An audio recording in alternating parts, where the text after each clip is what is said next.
Okay, so we got cold embers. Yep, that's what we've got. But we've got embers.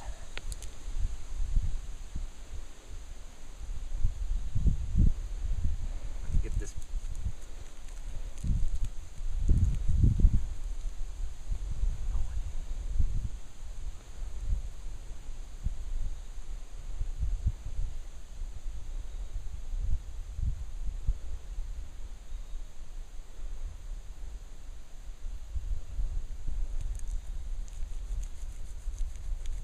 Trying to get this kind of powdered up.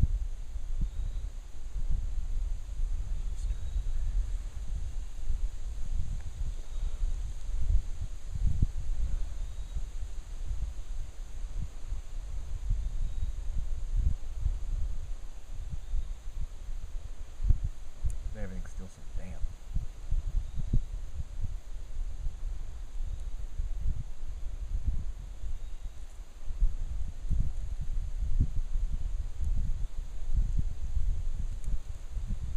Partially burnt.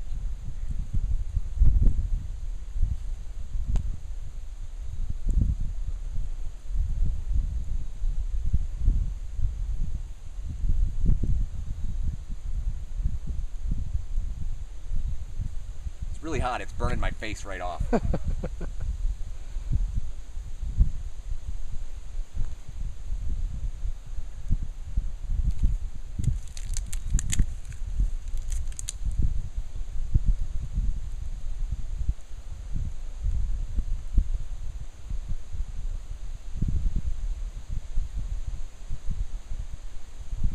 we go. Whew. Almost. Almost.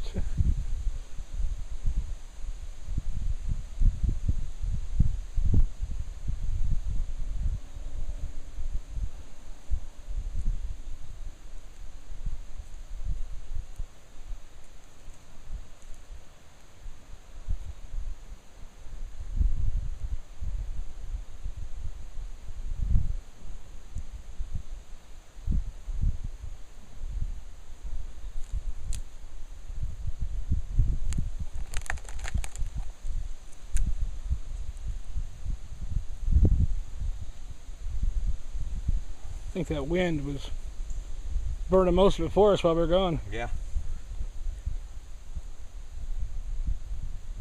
I feel like a dragon.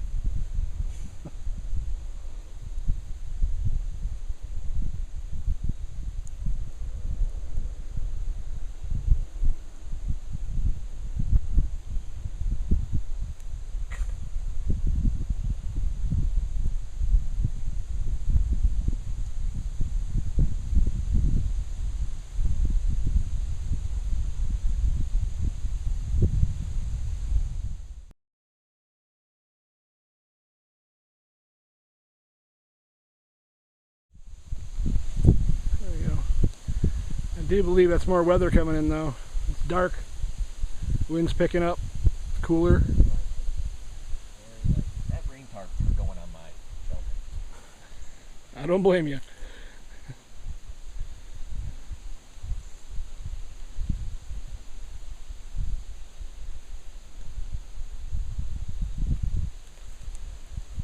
Glad I built it facing the way I did, because that's the way the wind's coming from.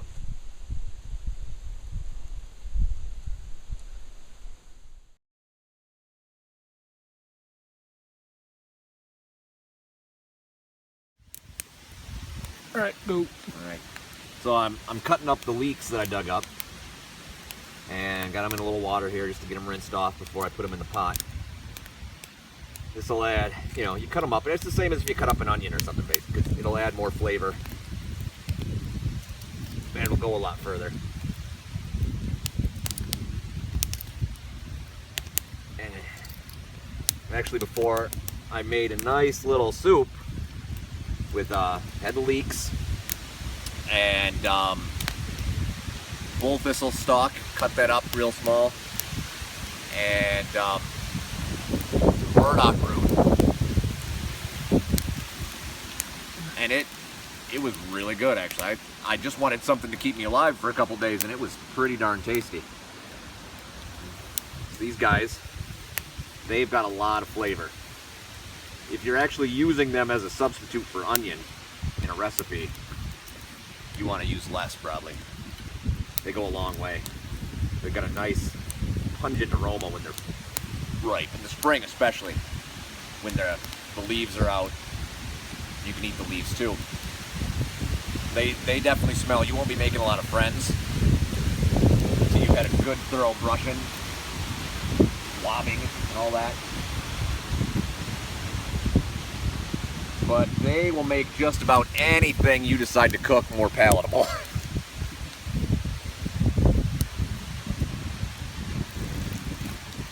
Dump them in this pot.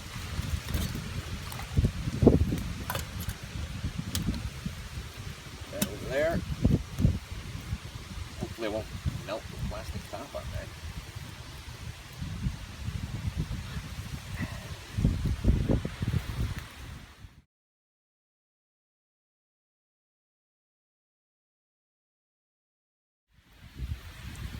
Yeah, it's kind of a water chestnut meets celery potato. Exactly.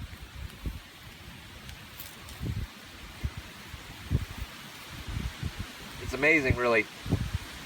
There's so many things that are growing out there wild that you can supplement in your diet, and not only will it save you money, most of it's actually really good for you. And I don't know why we just don't eat more of it. It's right there. It's growing in your yard. Things like dandelion is basically a variety of wild lettuce. You can eat the leaves. You know, you want to give them a good soak or they're very bitter, but you can eat the leaves, and they're kind of actually very spinach-like.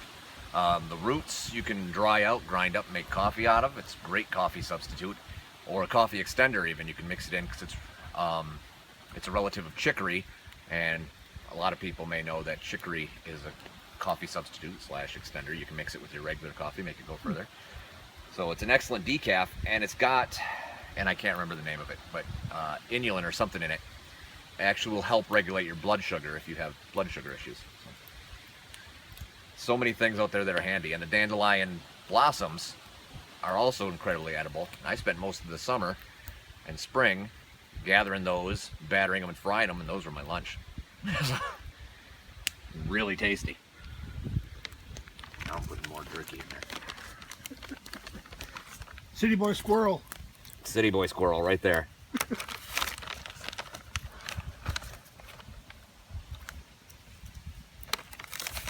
You know what? Here's what I'm going to do. I'm going to take out this thing. Get rid of that. Dump the rest of that bag in there. Move this a little closer to the fire. Let that boil up.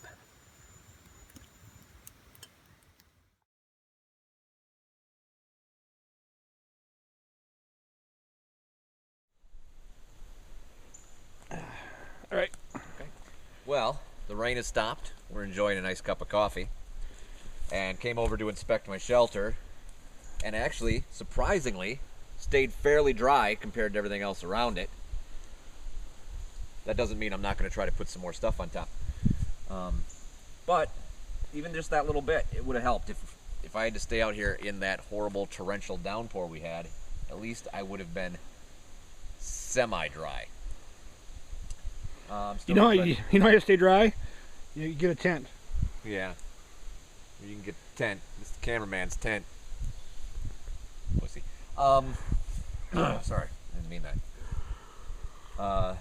So, it's still, I'm not thinking I'm going to be able to get my sleep platform on here, so it's going to be a little uncomfortable. But hopefully, this nice little rise, that little gentle slope will, some nice, I don't know, lumbar support or something.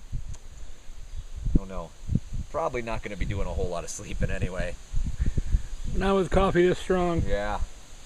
So, that's fine.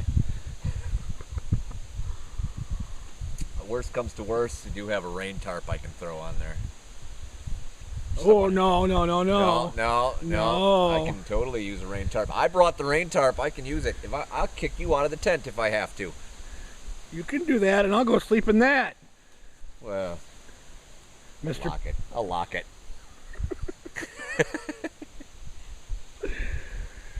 I can do survival if I bring my Jeep. Oh.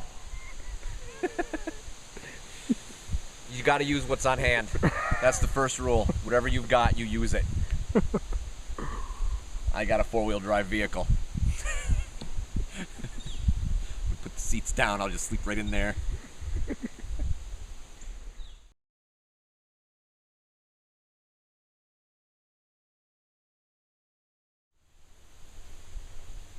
Probably 90% of the people in Battle Creek are going to see this have never been in the woods like this at all, ever. Really?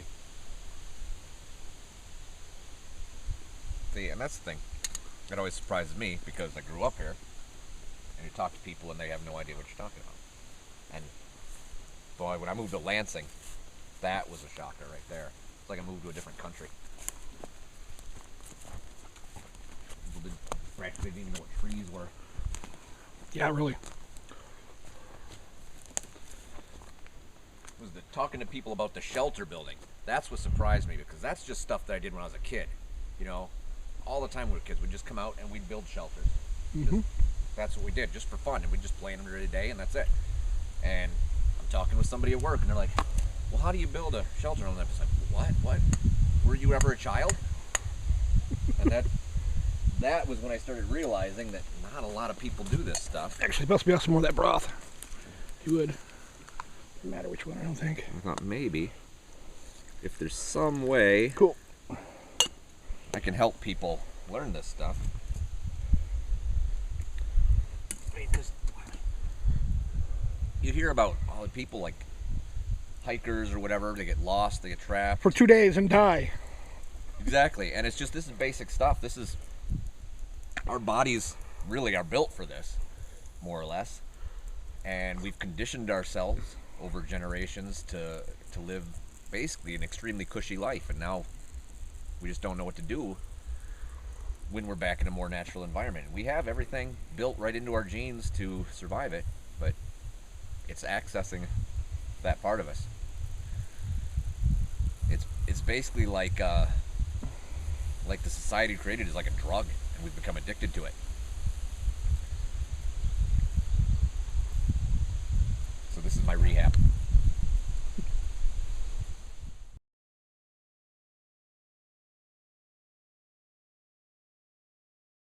Constantly looking around for predators, and we just looked up and thought, what the hell is that? And then start thinking about it, you know? That's what I miss the most about the city. There's so much light pollution. I can't star watch anymore. It's horrible. In fact, when there's like International Space Station flying over, or like Perseid meteor shower or something, I drive up north of town, about a dozen miles. It gets faded enough where you can see something.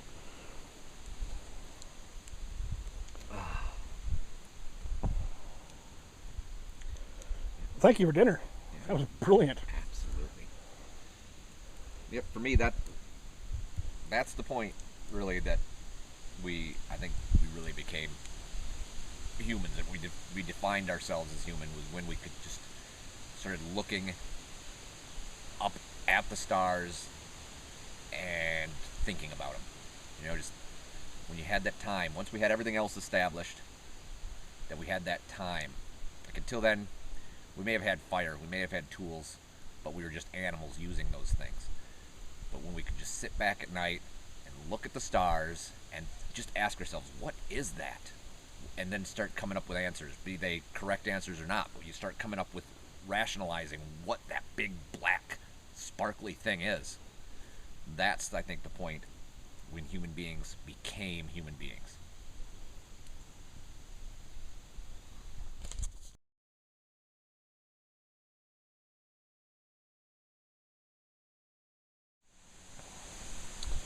All right. Okay. Here we go. Semi-wilderness stew. Look at the big chunks of meat, Jeff.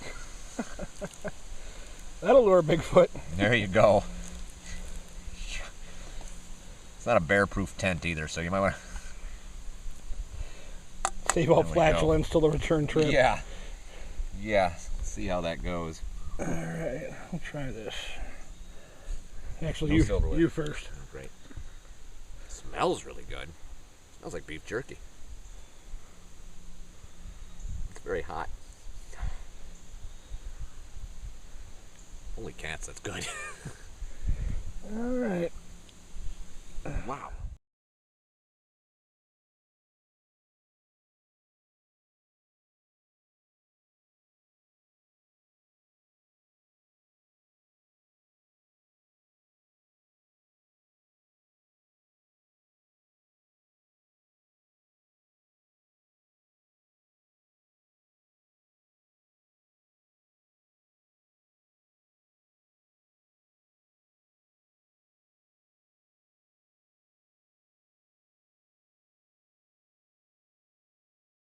Now this sounds more like my dad's pool. Let's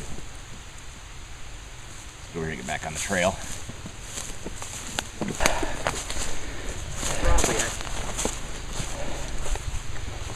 Now, you might go out to the spot where we were thinking that's where we were going. Make a full circle in which case we'll run right into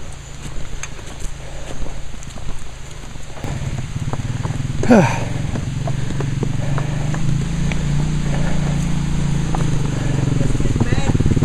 Yeah, we stopped up there, dropped our stuff, and then we're going to keep going, and now we find out where we're going to camp. We're going to get around the... Oh. I'll figure it out. I have to go over there. Oh, look at that. That is exactly like the very first pole I bought. Yeah? Where'd the thing go? I don't know. Oh, shit.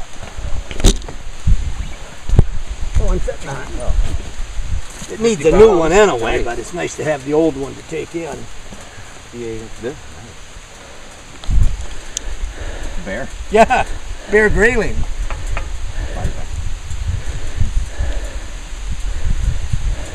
Probably $150 or more. Nice. Howdy. For $15. I couldn't say no. No, you couldn't. I'll put it there. I'm afraid it would catch something and break. That would be my luck.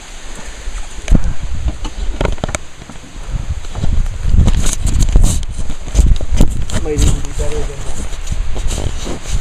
Take down? Yeah. No, but spots would be slightly sturdier with the full Yeah. limbs. Yeah, You'll have to try it. I will. I'll take it to Jay's and get a new string first. It could be yours real easily. It was 58 inch, so that's closer to my size anyway. Yeah. It's exactly like the first one I ever bought. Nice. Mike closed it in the door and busted the end. All right, okay. Actually, that might have a good string on it. I'll have to go down and check that out. Groovy. I think it's going to rain. Possibility. Bought another whole big box of 8 tracks. Ah. Oh, did you? Cool. A whole $5. Yeah. Warm enough for you? Yeah.